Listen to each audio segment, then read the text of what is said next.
Hello, everyone. Welcome back to another episode of our Dumpster Talk series. We're with a very, very special guest. We're all very excited to have her here today. Amanda Kilmer from York Hoist. She is a territory sales representative there. And yeah, we're just so glad you're here with us today, Amanda.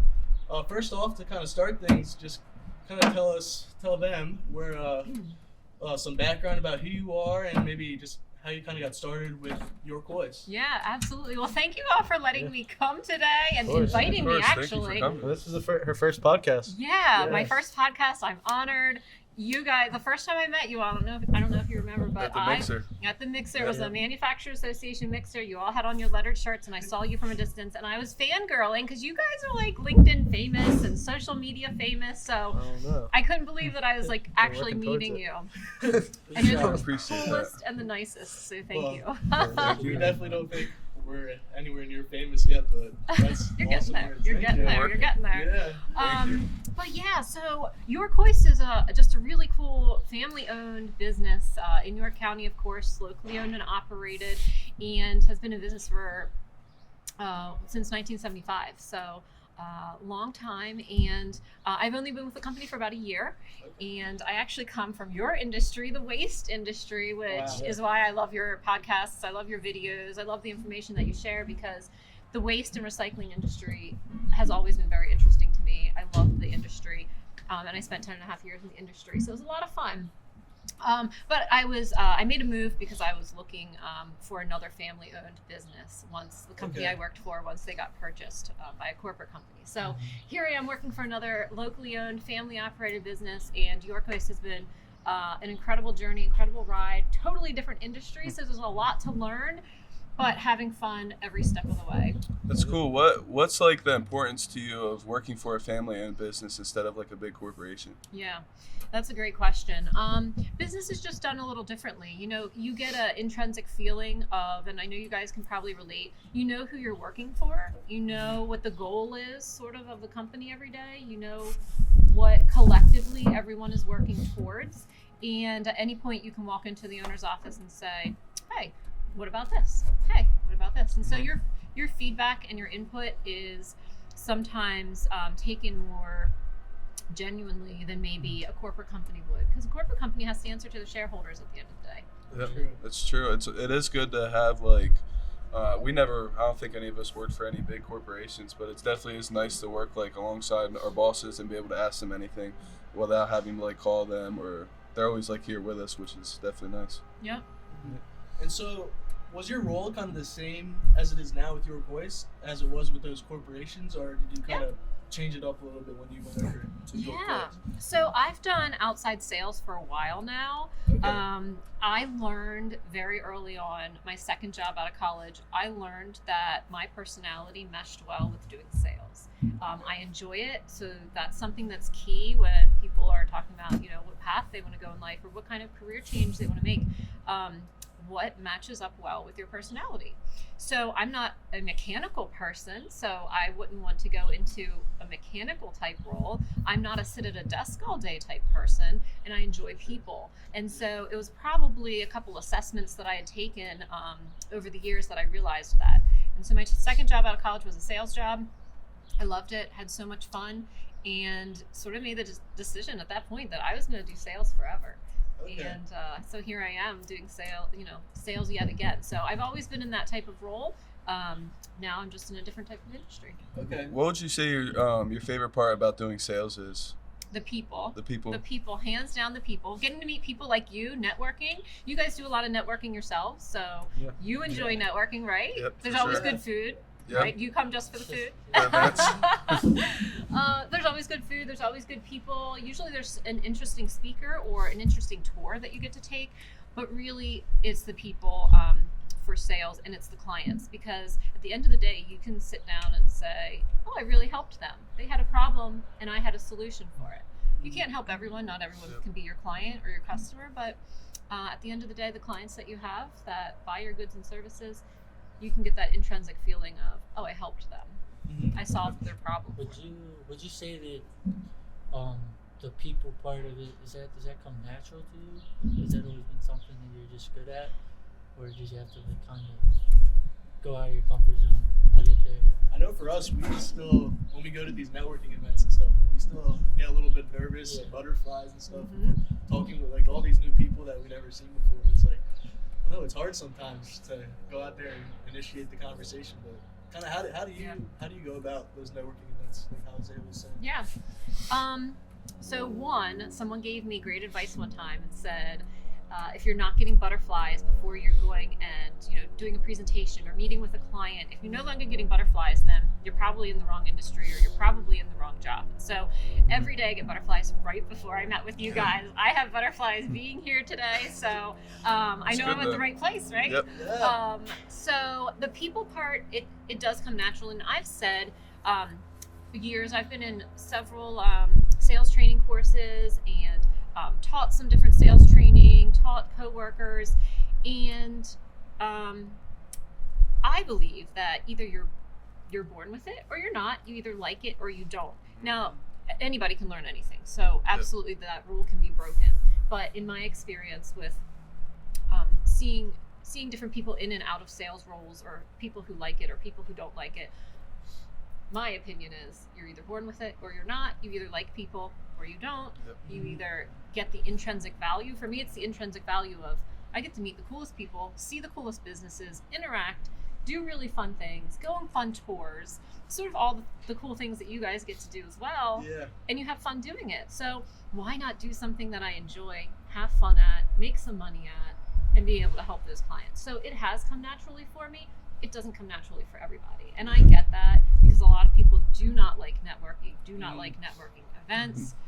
Yeah, and that's all good, because like you said, I did also agree that some people are born with it or not born with it, but also like you need those salespeople to go out. Without salespeople going out, like the employees working wouldn't have as much work to do, and like vice versa. So everyone has. You just have to find your niche in life, pretty much. Absolutely. And the people who are technical and have this great skills sometimes don't have the ability to articulate to a client why they need something, why they don't need something, why this solution is the best solution.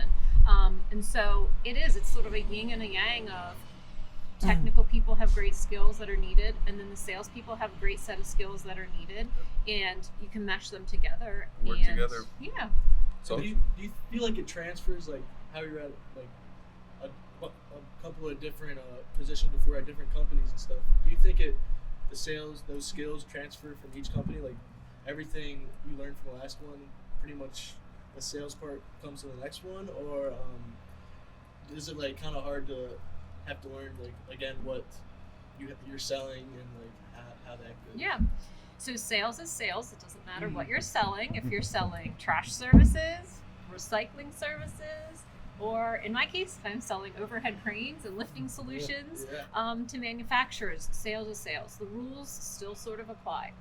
Okay. But there's a huge learning curve when you change industries. So especially when you get sort of comfortable in an industry and 10 and a half years of knowledge, and then you have to leave that knowledge at the door and jump into a new industry, there's a lot to learn. So for me personally, learning the crane and the overhead lifting world has been super challenging, but I've been told that I've been learning it pretty fast. So it's cool stuff. I enjoy it. I want to learn it. And so I think that there's the factor of you have to want to learn something new. Yeah. You have to be willing to. How do you think do you think you're still kind of learning, or how do you think you picked up on how well, I guess you're always learning, but like your new industry now and figuring out like what needs to be moved and who needs your guys' services?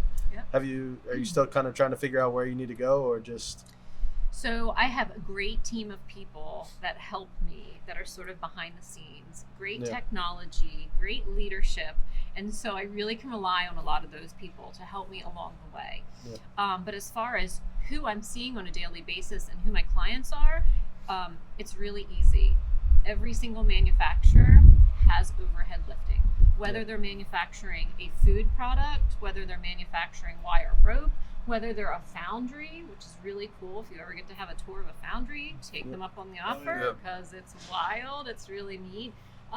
Whether they're a recycling company or a trash company, those type of companies have overhead lifting sometimes too. And so sometimes in the most unexpected industries, they will have lifting. Yep. So a good example is the other day a financial services company called us, Interesting. and I was on their website before I went, and they're literally a financial services company. So I'm like, what do they have to show me? What, You never what know kind who you of can help lifting, out. right? Yeah. Well, they end up printing financial documents. So they internally print. They have these really cool printing presses, really cool digital printing machines, and they needed overhead lifting. They have a maintenance department, so almost anybody who has a maintenance department has some kind of hoist system or a monorail system to do maintenance on heavy pieces of equipment that they have. So that's the other really cool thing. People who you don't suspect have overhead lifting do. Yeah, I was doing some research before the podcast, and I saw like you guys even help out like people like hospitals as well. Yeah. Like what would you say is like the coolest thing you've seen like a customer need like moved with one of your guys' cranes? Yeah, no, Because I could only imagine there's some cool stuff that you guys see. Yeah, it's a great question. I feel like I haven't seen the coolest things yet. Like I'm always like peeking around looking for the coolest application because I know it's out there and I'm going to see something that blows my mind. But not my client personally, but one of my coworkers' clients was an equine hospital, and they're lifting horses. So Oh, wow. when a horse needs surgery, I mean, horses weigh a lot. Yeah. So they have 1 ton, 2 ton cranes inside the operating room and then inside the recovery room to lift the horses. That's crazy. So I initially I took didn't the think of phone that. call for this client, and when he's telling me what he does and what he needs, and he needed a new hoist, and I'm like taking notes, and it wasn't my territory, but I was so intrigued and so interested that I'm like, I'm going to keep asking questions because I Yeah. never thought that equine hospital would need a hoist or a crane. And sure enough, I wouldn't even have thought about that, and that probably makes it even more fun for you because it kind of challenges you, like new things. New things are always good to. You don't always want to have to like do the same type of job. Right. New things have to be pretty You fun. get to How see it new gets. stuff. Yeah. Another cool one is here in Lancaster County, there's a lot of companies that do production and sound and theater, and there's a lot of that here in this area. There is, yeah. And so they're our clients as well, because anytime there's a concert, there's hoists involved, and they're lifting up the speakers and they're lifting up the parts of the Yeah. stage. So those kind of companies are great clients of ours as well. So your company can pretty much help out everyone. That's what I said. It's really cool. That's Yeah. cool. So do you have to custom make each like hoist differently for every customer you work with, or is it like you have like one designed already that can just go in? How does Yeah, how no, does that's that a great work? question. We work with hoist manufacturers. So we do manufacture our own cranes, which is Okay. the structure that a hoist would hang from. Okay. But the hoist itself, the mechanical parts, are made by manufacturers who manufacture that. So we source the parts, we put together the cranes and the structure and all the steel and all the metal stuff that The you guys metals. get as scrap. Yes. We put that all together, fabricate it ourselves, and then take it and install it on site at whatever client we're going to. Wow. So, is it like are you there for like some of the process then of it going up, or like after you do the sale or whatever? Are you done? How is that kind of how you learn, maybe like how it works and all that? That is a great question too. Yes, I do get to be there for installations. I do get to be there to sort of spec the job and then put it all together through our pricing system, and then come back when installation is getting ready to start. And that's absolutely true. That is how you learn. I learn best by hands-on, and so it's another great thing is when you learn about yourself and you learn how you learn best. I know that I'm a hands-on learner. I'm a visual learner, so I need to see it. If you give me an instruction manual, I will not do well. But if I stand there and I watch someone put it together, I'll know exactly how it works a little bit better. Yeah. So I get to be involved in the whole process, and then that for a salesperson for me is the most rewarding, because it's happened several times where I walk into an empty warehouse, an empty building, there's nothing there, and the client envisions all of these projects, a crane over here, something over here, some racking over here, and we put it all together, and then 6 months later it gets installed, and I stand in that same warehouse and can envision, wow, this was an empty warehouse, and now look at it. It has a crane over there, it has racking over there, it has some stacker equipment over there, all that we were able to provide that solution. So at the end of the day, that is the great satisfaction that I get in completing a sale, or in a application being installed. So that's the fun part for me. Definitely seems satisfying to Yeah. see a empty room to Yeah, I the would end say result. we relate to that. Like when we're torching the metal, Yeah. it goes from a big layout to just a pile, and then like you can See it it move feels and good stuff. to see like what you've done, Yep. Yeah. how you helped. Your hard work Yep. shows off. Yeah. It's that sense of accomplishment, and so Yeah. that's the fun part of sales. I also view it as a game, so it's a numbers game. It's a winning sensation that you get. So I don't know if any of you played sports, but I played sports. I watch sports. I enjoy sports, and so it's that competitiveness that I naturally have, and then the will to want to win. So it's that game of, when I land a big account or, a client gives us a PO for a project, that's winning to me. And so at the end of the day, I just want to win. And That's cool. is there a lot of, would you say, competition in your industry? And like, how do you handle, I guess, what does kind of York Hoist do that kind of sets them apart from the competition? Yeah, no, that's a great question. So sometimes in business and in life, you need to have an abundance mentality of there's enough business out there for everyone. And most certainly in our area, in my small neck of the woods, York County and Lancaster County that I'm responsible for, there are so many manufacturers. So when you think about everything that's manufactured here in this area, So much. York's So like the much. epicenter of manufacturing. and just in South Central in general, the whole region, there's a lot of manufacturing. So there are a lot of crane companies out there. There's a lot of competition, but there's enough for all of us to have a piece of the pie. So if you look at it like that, it's not that daunting. We have really, really great clients of ours, really great customers in the area who love us. And one of them recently told us that you're worth it. And so that sort of validated it for us. They're like, you do this, this, and this for us, and we appreciate you, and you're worth it. And so that always feels good at the end of the day when your client says you're worth it, you're worth the relationship, you're worth working with. And so, what we do a little differently, we are family owned and operated, locally owned and operated. We're a team, we're a unit. We like to have really great communication with our clients. So when I was driving here, I was speaking to a new potential client on the phone, and he was asking me some similar questions. I said, we like to have open communication. We like to use technology so that the client gets their information a lot quicker than maybe they would elsewhere. And so it's that communication, the great service, and then using technology to our advantage so that they can get the information they need to keep operating safely. Because really, the industry that we're in is a safety industry. Overhead lifting heavy things, You gotta lifting make sure materials. everything is on point. Yeah. So when we're doing inspections, we're doing annual OSHA inspections or quarterly inspections, semi-annual OSHA inspections. The key and the goal is always safety. And so the clients are trusting us with their heavy, dangerous equipment to make sure that they're safe every single day. And so at the end of the day, like I said, our client said it best. He said, you're worth it. That's awesome. And then do you guys do like service on the hoist also? Sure, like Absolutely. whenever if you installed it or just anyone who has a hoist, you can fix them up. Yep. I personally Well, yeah, I cannot. guess you have a team. I'm not mechanical. I would love to. I watch our techs take them apart and then put them back together, and I really It must be pretty focus cool. hard on what's happening. And I point to like a piece, and I'm like, what is that? And what's it do?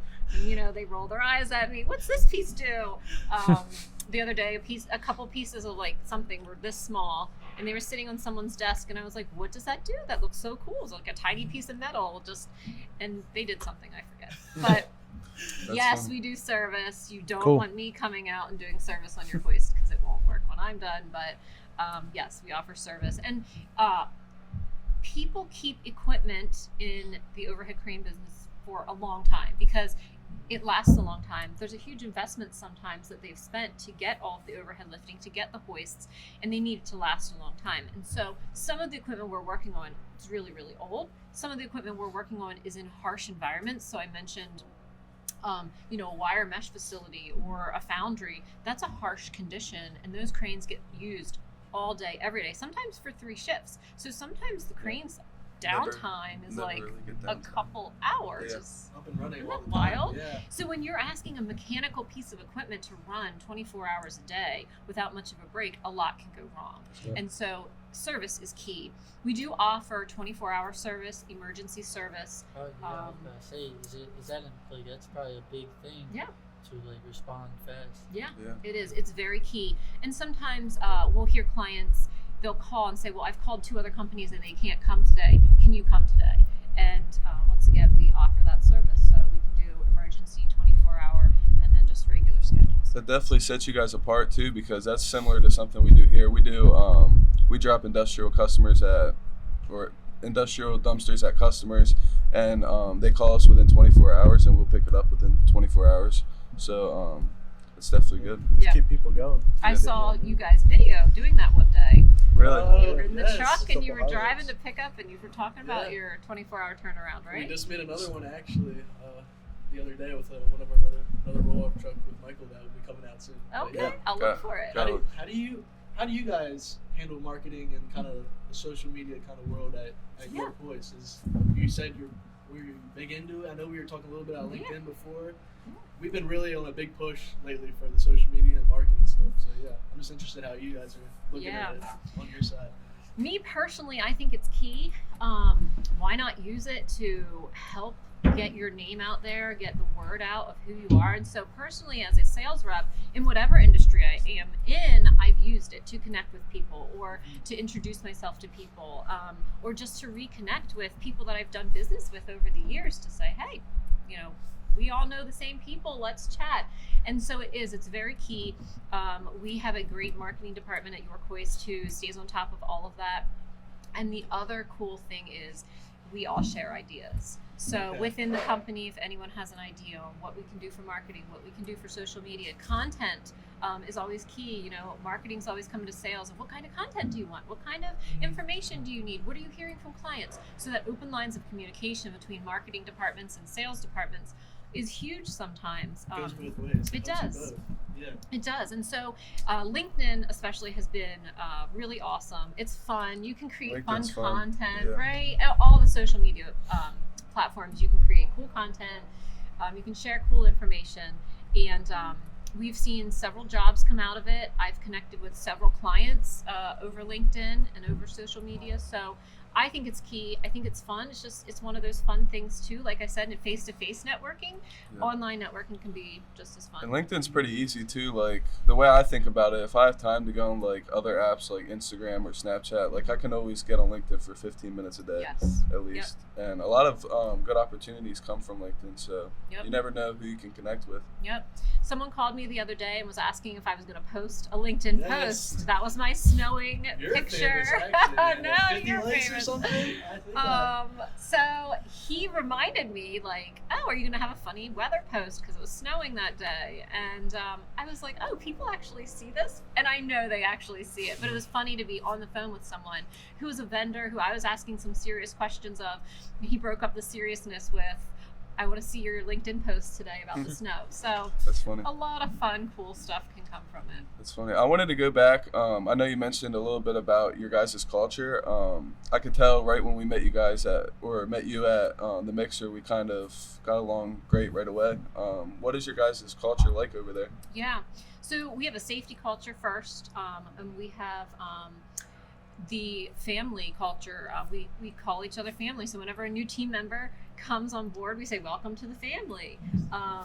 And that's always fun to be welcomed that way. And so that is the culture. And once again, family and teamwork, integrity. Everybody sort of helps everyone with what's going on. And so there's certain seasons, certain times when we're the busiest or we have a lot of projects going on. A lot of people are doing budgetary numbers, at the end of years and at the beginning of years.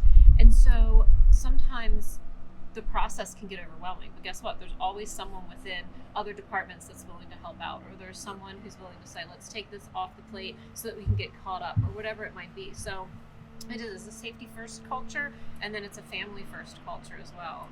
And it's great to work for organizations like that. And so many locally owned and operated companies, you will find that culture, but you can also find that in corporate culture as Yep. well, but they have to work a little harder at it sometimes. Yeah, more people. Yeah. I was just gonna ask about just like, so I guess you have like a family at home and stuff. Yeah. I guess we didn't get into anything like that. Yeah, thank you for asking. So I have 2 kids. My husband and I have 2 kids. They are 6 and 4. They're boys. Wow. They're wild Wow. boys. Probably you guys are probably wild boys when you were 6 and 4. Close right? in age. That's like me and my brother. Yeah, Yep, close 2 in age. years. It's wild, but we have a lot of fun, and we like outdoorsy stuff. So we do a lot of outdoorsy stuff, and the boys like sports. So I'm the cool mom that'll like play along. So I'll That's go cool. fishing. I'll Yeah. put a worm on the hook. I'm not afraid to get dirty. Yes. So Yeah. I'll be the cool mom that'll do all the outdoorsy boy stuff with them. That's cool. I obviously don't have any kids, but I can only imagine it's probably really nice to have 2 kids that are like closer in age. Yep. And they're both boys, so they're probably into like the same sort of stuff. Yeah. That was like me and my brother. Yeah, So they're that's- best buddies. yeah. Were you and your brother best buddies? Yeah, his name's Peyton, and I couldn't pronounce words too well when I was younger, so I called him Buddy forever because I kept calling him Painting. So yeah, we were very close. We're not into anything the same really, but we're very close. Yeah. Yeah. My husband does get tired sometimes of me telling stories because I'll come home excited at the end of the day and be like, I saw this factory and do you know how this is made? And I'll be like eating or drinking something and I'll like have a cup in my hand. And I'll be like, do you know how this is made? I saw how this was made today. And he rolls his eyes and laughs. And It is actually That's cool. funny. I think it's Yeah. really Yeah. cool. I think it's the most interesting thing in the world. And so I pick and choose what stories I tell him because I can't tell him all the stories because then he'll burn out from listening to the stories. And I get very excited when I tell these stories. So he sort of rolls his eyes and laughs at me. But So I guess he's not That's in good. he's not in the same industry then. no, he is in environmental engineering services. Okay. So it is sort of cool because when I was in the waste industry, we would have a lot of conversations about environmental things that impact the environment. So we do have some really good conversations about that. So, I mean, now the new industry that I'm in, we can have environmental conversations of the impact of manufacturing that manufacturing has on the environment. So we have some of those conversations sometimes. But he likes to keep it lighthearted. So we don't get into too deep of conversations about all of that. Yeah. That's funny. We just actually went to a little meeting with the chamber on sustainability and stuff. Yep. Just kind of how do you feel about sustainability? It was probably really big before in the recycling industry you're in, but as York Hoist talk about any sustainability things you're doing? I feel like a lot of the companies are starting to move that way. It's the government's almost like making you do it, but it's is York Hoist kind of in that territory at all yet, or how do they? Yeah, I can't really speak much to that where we stand, but I can tell you what I see. There's very little waste in our manufacturing process. So when we order our steel, when we order metal, when we order parts, we are verifying that ahead of time because that could cost a lot of money if you're ordering wrong sizes or if you're cutting things down. And why would you buy? You know the price of steel. Why would you buy some steel and then have to cut it and have all this extra steel laying around? Of course, we could bring it to you guys when we have the extra steel. But we try to be very conscious of ordering the right parts, ordering the right pieces, ordering the right sizes, so we can get a lot of things exactly how we need it, so that we don't have a lot of waste. But it is interesting. The sustainability question is very interesting, and I can argue different ways on it about what's good, what's bad, how it can be improved upon. A lot of times people don't understand the recycling process, and maybe the picture has been painted that it's a glamorous process to recycle, but you guys probably know that it's not necessarily. There's some work that goes into it. It's not necessarily what people think on how it works behind the scenes and the process that it takes to get a piece of metal, for example, to get it back into another piece of metal for a manufacturer to use. And then you have the cost question is it cheaper for someone to get a raw piece of steel, or is it cheaper for them to get a recycled piece of steel? And you guys know the answer.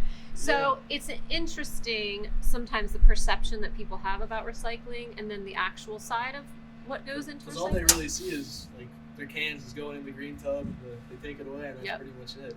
There's a lot that goes into it. For so sure. sometimes you're almost like when you look behind the curtain, you're like, ooh, I wish I wouldn't have looked behind the curtain to know how that happens. Same thing with me, saying, oh, I know how this is made.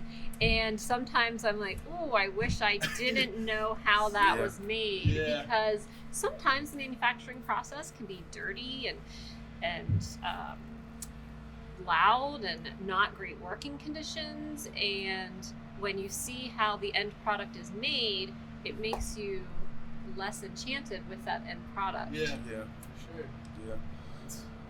I think that's definitely true with, like, I don't know, like the food industry too. Like, yes. When you see something, like you get a sandwich or whatever, it looks really good, but actually going in and looking at how they do it in the back room. Yes, you don't want to know. Right? You don't want to know. But going back to kind of the family stuff. How do you kind of handle? It must be a lot to be a full-time mom and also work at York Hoist full-time. How do you kind of handle your work-life balance? How do you kind of handle that? Yeah, it's a great question. I think everyone handles it differently.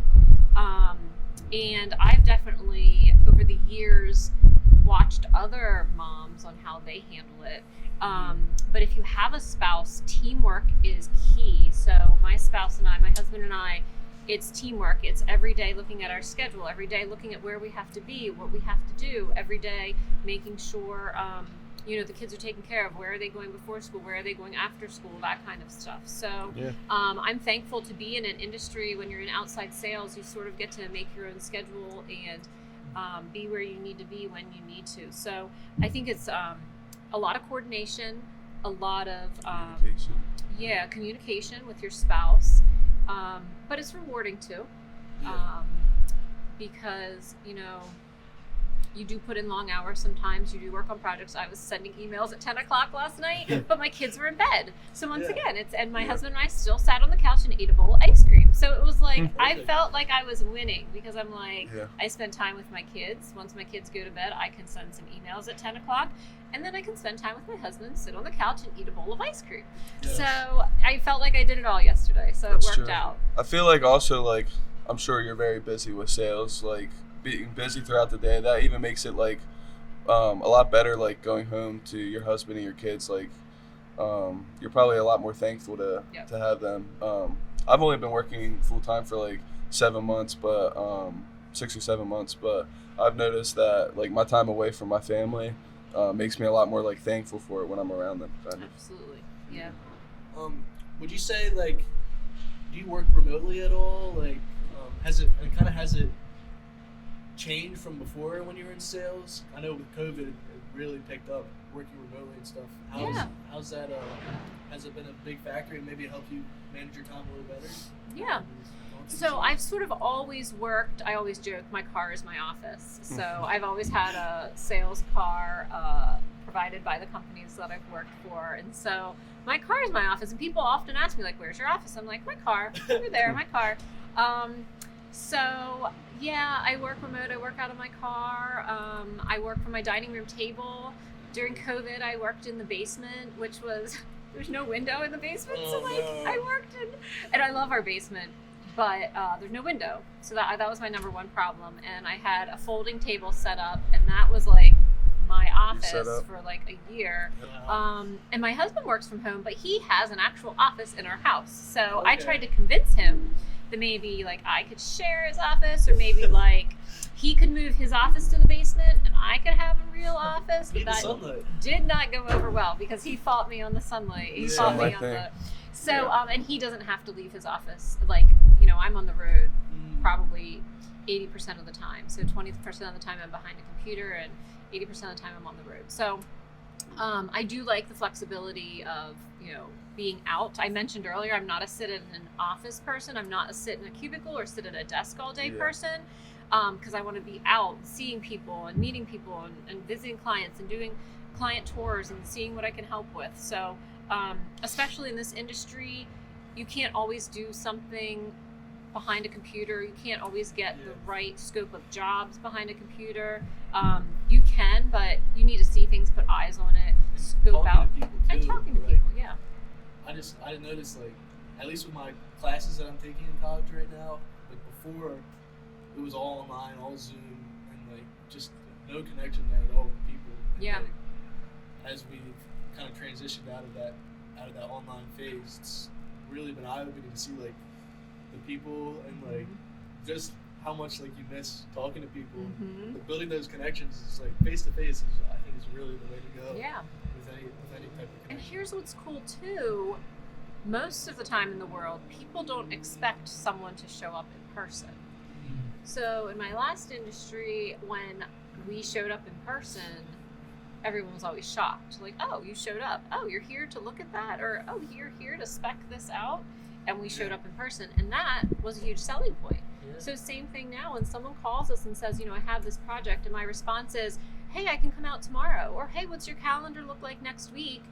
I'll be there. What's convenient for you? So when you can show up pretty quickly and you can work with them on what their project is in person, and sometimes people work best in person. And you don't miscommunicate, right? It's easier to like look someone in the eye and have the conversation about their project versus if you sit behind an email, you misunderstood what they need, they misunderstood what you meant, and then things can go awry. Easier to just see it. Yeah. It much, shows yeah. that you like care and that you're in it Yeah. for them. Yeah. It's cool. So Wow. going back to earlier, just starting out in your career, kind of asked this of every guest of ours. When you were 20-something years old, just going right out of college, what advice would you give yourself back when you were that age? We're all around 20 right now, still trying to figure out life, kind of just getting in the start of our working careers. What advice would you give to yourself if you could give maybe one piece of advice back in the day? This is super hard. And how do you know I'm not in my 20s? Come on, Karen. No, I'm messing with you all. I'm No, messing early with you all. 20s. Are you? Oh, I could be in my late 20s. We Yeah. can pretend. I'll No. It's okay. Yeah, that's tough. And recently, we always do like little icebreakers in some of our sales meetings, and we always have that icebreaker question. So one of the questions recently was, what did you want to be when you grew up, or what was like your childhood dream job, right? And I really had to think about it because I've always been happy doing jobs with people and the sales jobs. So I've always found intrinsic value in what I've done, and I think that is the key. Find intrinsic value in what you're doing. So if you like this industry, and I use the word love the industry. I mean, I loved the industry that I was in, the waste and recycling industry. If you can feel that strongly about something, then you're in the right place. If you don't feel that strongly about something, then maybe you're not in the right place. So find something. It's like there's that old saying, like, find something you love to do and you'll never work a day in your life. Yep. Like every day I have fun. Every day I feel like I'm winning because I'm in the sales game and I look at it as a game. And so at the end of the day, I enjoy it. But my answer to the question of what you wanted to do when you grew up is a sad story. I wanted to be an orthodontist. So I was like 10 years old, and you have braces. So I was like 10 years old and had braces and always went to the orthodontist, always had a great experience, thought it was really cool that like you can take jumbled up teeth and turn them into pretty teeth. Thought it was really cool. So I told my orthodontist, who was this old man, I said, I want to be an orthodontist when I grow up. And he looked at me, this is the sad part, and said, it's a lot of science. You don't want to do that. Really?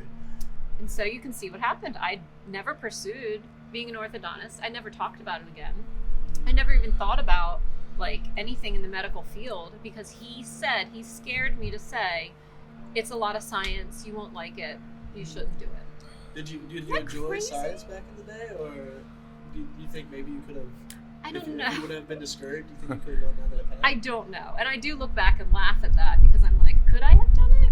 Yeah. I bet you could have. I think we all kind of had things though that like growing up, I wanted to be a lawyer. Yeah. So I'm working at a scrapyard now, so it's definitely different. But Yeah, but you never know. And people all the time have like second careers. Like, they have like a midlife crisis and then they're like, no, I'm going to be a lawyer. yeah, You hear those stories Yeah. all the time. So it's doable, right? I am argumentative. And so salespeople sometimes Yeah. are, right? So funny story. I had to get stitches at a hospital. Well, I ended up not getting stitches because I argued my way out of getting stitches. And so Really? they just glued my skin together because it was on my face. It was above my eyebrow. It's a long story, so I can't tell the whole story. But I would have had to get stitches on my eyelid right here at the eye bone. And I argued with the ER staff and the nurses. And my husband is laughing the whole time because he knows how argumentative I am. And he said, "Can you guess her profession?" And they said, "Is she a lawyer?" And I was like, I took it as a compliment. I'm like, "Oh, this is pretty good. Like, I'm Yeah. argumentative." They thought I was a lawyer. I was like, and he's like, "No, she's in sales." And they were like, "Oh, yeah, of course." She sold us on the concept of not giving her stitches Yeah. and actually gluing my skin back together. And so I don't have a scar. That was the whole purpose of not getting stitches. I wanted it glued. So you can't see my scar. Nobody knows it's there because Yeah. I won the argument. Yeah, you That's got your- that's funny. I feel like I can relate a lot to that. Yeah, so maybe you can Yeah, be a lawyer. My mom listens to all the dumpster talks. I know she's probably going to be laughing at this one because that Okay. sounds. Hi, sounds Mom. like- sounds like wow, that's funny. Yeah. All right. Well.